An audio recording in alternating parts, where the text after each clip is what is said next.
So today we're going to talk about building relationships with clients. These clients could be internal, they could be external, but we need to be good at this in HR because so much of what we do is about influence. So we're going to have a conversation about that coming up right now.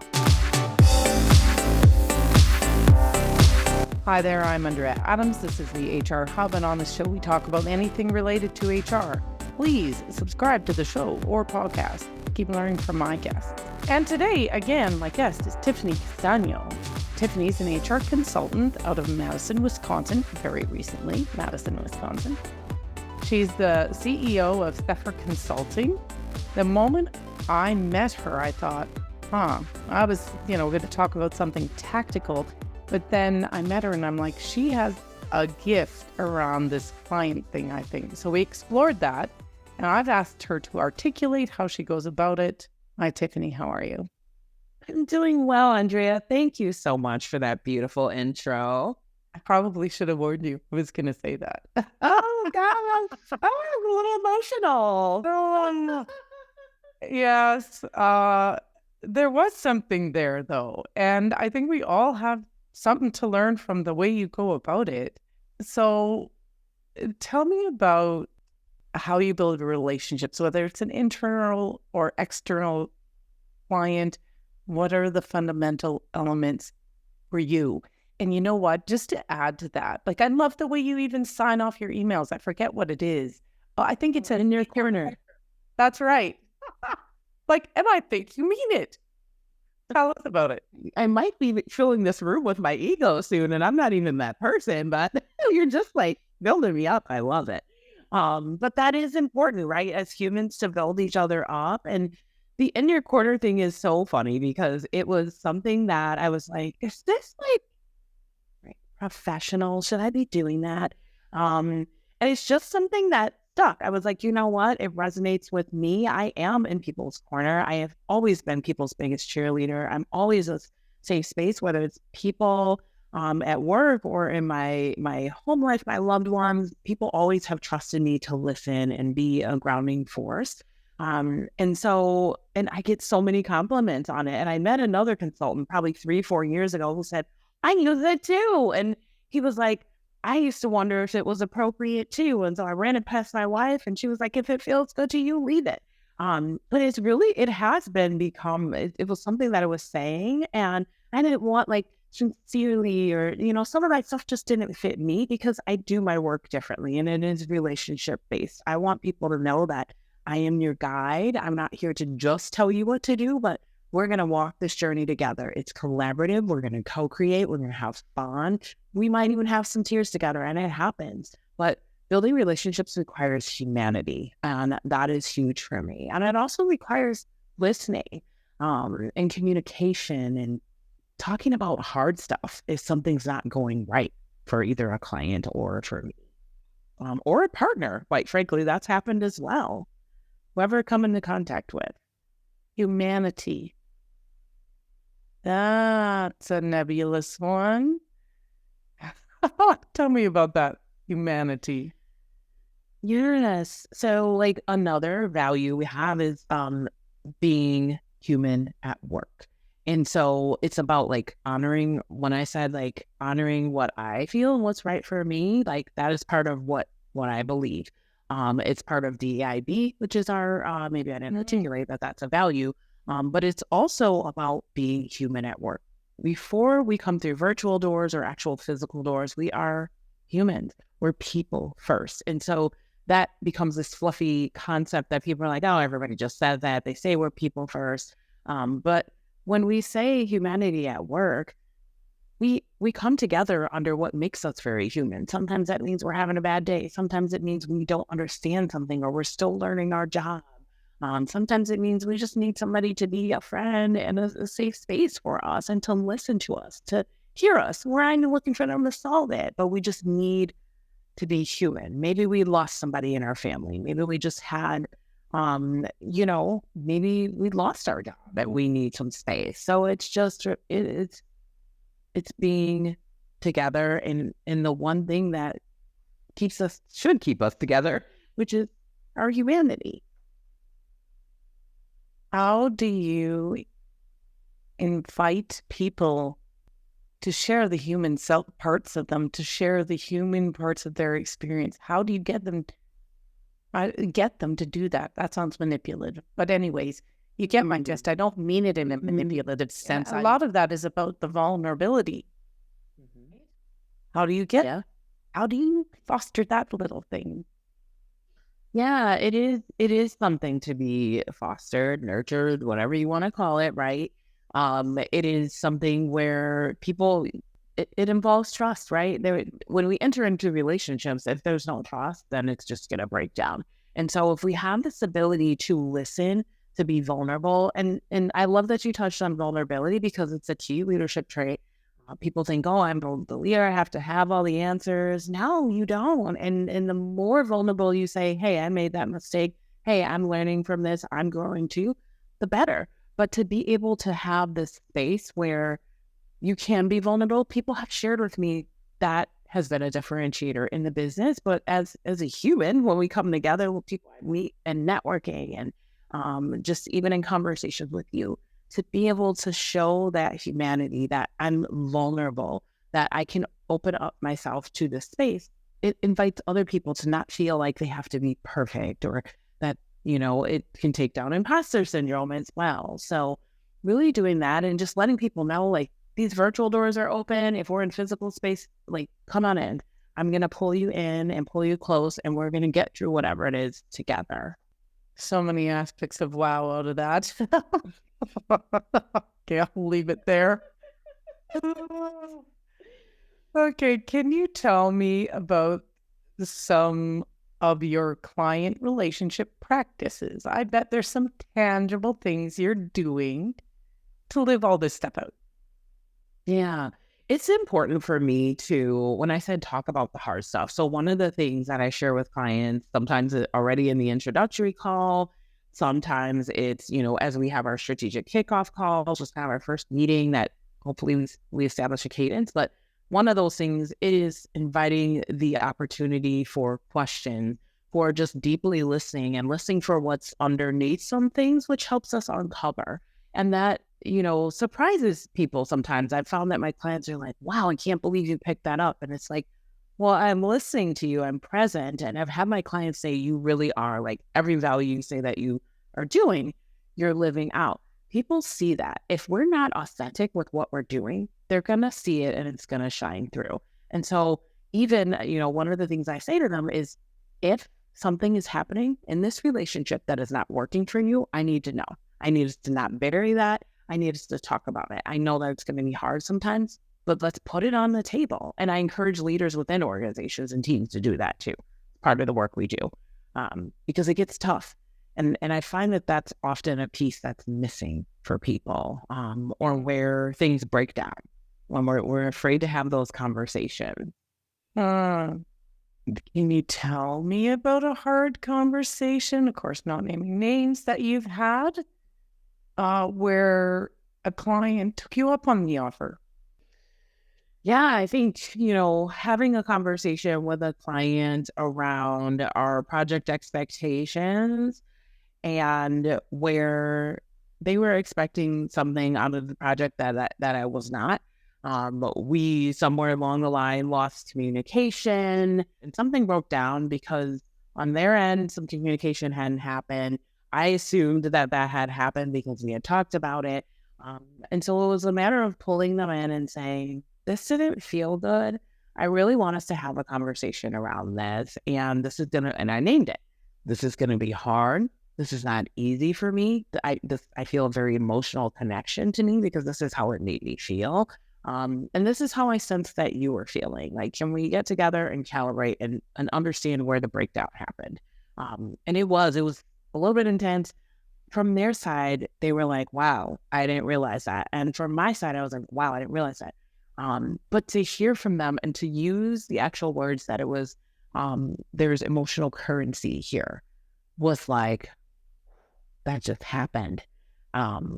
Because we had built a relationship over 3 years. And that is what I want to, say to people, is that just because something happens, it doesn't mean you're automatically going to lose the relationship. In fact, it can enhance it and make it stronger. And that, in this case, is what has happened. And it's just evolved in an even more beautiful way because we talked about what sometimes people would sweep under the rug. That took a lot of courage. It did. It did. Hey, business owners, executive directors, are people stresses or challenges getting in your way? Imagine managing your people issues smoothly, addressing, better yet, dealing with employee problems before they're ever a big problem, adapting to all the changes in employee rules, and doing all of this easily. I can deal with your HR challenges so they're resolved. With me, you'll get the right things done, build a strong team, and create a workplace where the right people want to be. Your business deserves to thrive without a lot of HR hassle. I'm here to help you make that happen. With my assistance, you can focus on business growth, supported by a strong team. Take a first step towards a better business today. Reach out and let's chat. Visit thehrhub.ca and let's begin transforming your people challenges. So you saw in your emails in your corner, and I think you mean it. But how do you keep it authentic without sort of like, you need this client to pay your bills, or you need this client to be successful in your job, if it's an internal client? How do you keep it from getting oily, greasy? My word is schmarmy. Like, how do you keep it real? Sometimes we can't, right? Like the situation I just described, we can do everything, but this speaks to not being prescriptive too. We cannot control for everything. We can influence, but we can only control for what we can control. That's something like as a business owner, as a leader, as people, like it is hard to do sometimes to feel like you're losing control. It can create great anxiety and whatnot. But for me, it is listening, and it's welcoming that person. I talk a lot about meeting people where they're at, or meeting people in the intersection of where they're at. And so it's not me prescribing for you, you need to do this and your culture will be perfect. It's tell me what you're looking for. I have some best practices. We have best, models and methodologies, tested approaches that absolutely will work, but they need to fit you. I had a client, we went back and forth for 6 months on their performance management thing because they were not about like pay for performance. And I'm like, tell me how you're going to make it objective versus subjective. And we did it. We accomplished that. It took 6 months, but it wasn't me prescribing it for them. They're like, this doesn't work for me. That feels too corporate or whatnot. Everyone has to be met where they are at the moment they need, at the stage of business they're at what they're looking to get out of that, at what we need in relationship. And so that for me is how I try to reduce the schmarm. Yeah, the schmarm. Now we're getting a whole nother dictionary going on, Andre. Yeah, exactly. It's got all of these this word. Okay. So, but that, we've got to tell our clients, and we get criticized if we don't, what's good for them and what's not good for them. Like, I mean, compliance being the most clear-cut example. How do you balancing in those situations being prescriptive versus collaborative? It is a tough balance because sometimes, when you talked about authenticity, it is the vulnerability, it's inviting the space, but it's also making sure that we leave enough space to be flexible with one another. And for the project to change. When COVID hit, we had to shift a lot of things, and it's trust to be able to let me guide them how I think that should happen. But then having them tell me, because your company, your employees, your team, your industry. And so I lean on that. That's what helps me be a stronger consultant. But I find sometimes when we talk about meeting people where they're at, is that sometimes I do have to be more prescriptive. And when we talk about the authenticity for me, like I roll how I roll, like I am who I am. I am authentic 100% all day. And if that means the hard conversation in between, that's that. But it's hard for me sometimes to be very prescriptive because I thrive on that co-creation. And recently I had a client who said, I want you to do this. I want you to recommend this. And I'm like, oh, this feels like, and so it was like, okay, let's level set this. We talked about how we can work together, and I can give you those best practices, but I need to, I felt like I was trying to like continuously extract. And so some of that is like, when you talk about coming in a relationship, you have to learn each other. And so I was starting to learn, like, this is what they needed. How do we meet in the middle? Because I know that we're not going to get the best outcomes by me prescribing everything for you. You may want me to do that. So how do we meet in the middle? And so it's back to having another conversation. But yeah, collaboration is the way to go. Prescriptive, again, some things, yes, we need to be able to do that. But it's also about telling clients, like, this isn't working. And I've had to release a couple of clients, unfortunately, because of my authenticity and protection of the brand and the things that I say that I'm about. That requires that too, if we're not matched together, to be able to walk away. Mm-hmm. I love that. Whether we're onboarding an external client or an internal client, it's so important to get that off on the right foot. How do you go about it? Like, I bet you're intentional about it. And this is exciting, more exciting than it always would be, but right now in this present moment, because my assistant and I worked really hard from an operations perspective to make sure that clients were having an even better experience.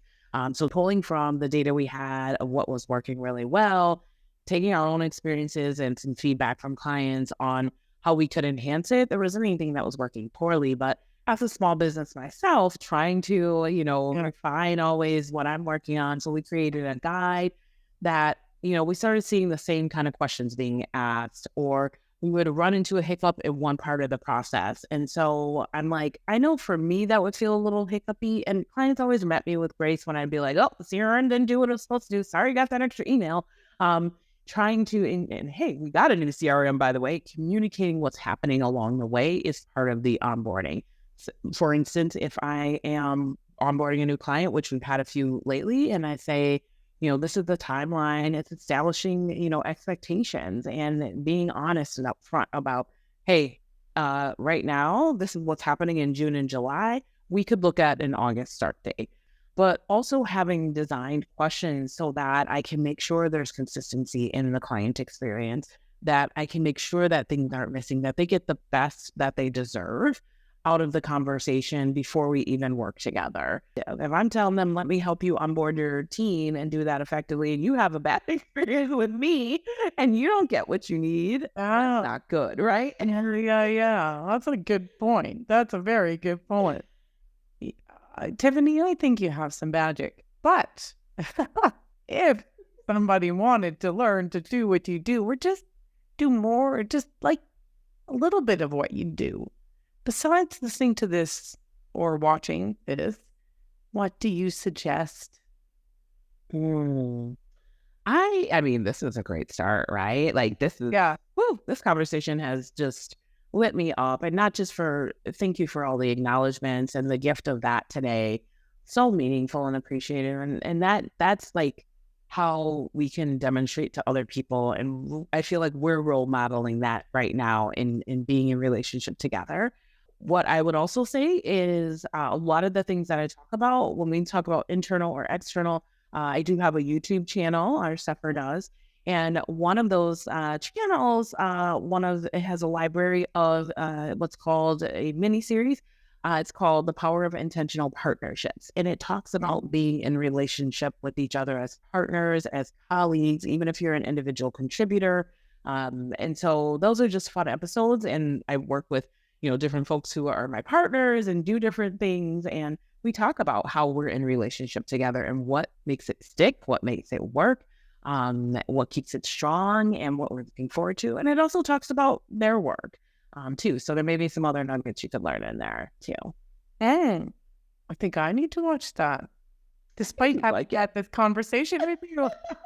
It's my favorite. We're going to be inviting another couple guests on soon, but it's really fun. That's amazing. That's amazing. All right. I will put links to that in the show notes. 100%. And then I'll click and go watch it. Please do.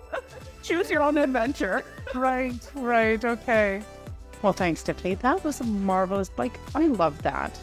Uh, you've inspired me, actually, inspired me to be more courageous, authentic, honest in my relationships with not just my clients, but also, I suppose, people in our lives. I mean, just adds to the depth of relationships we can have.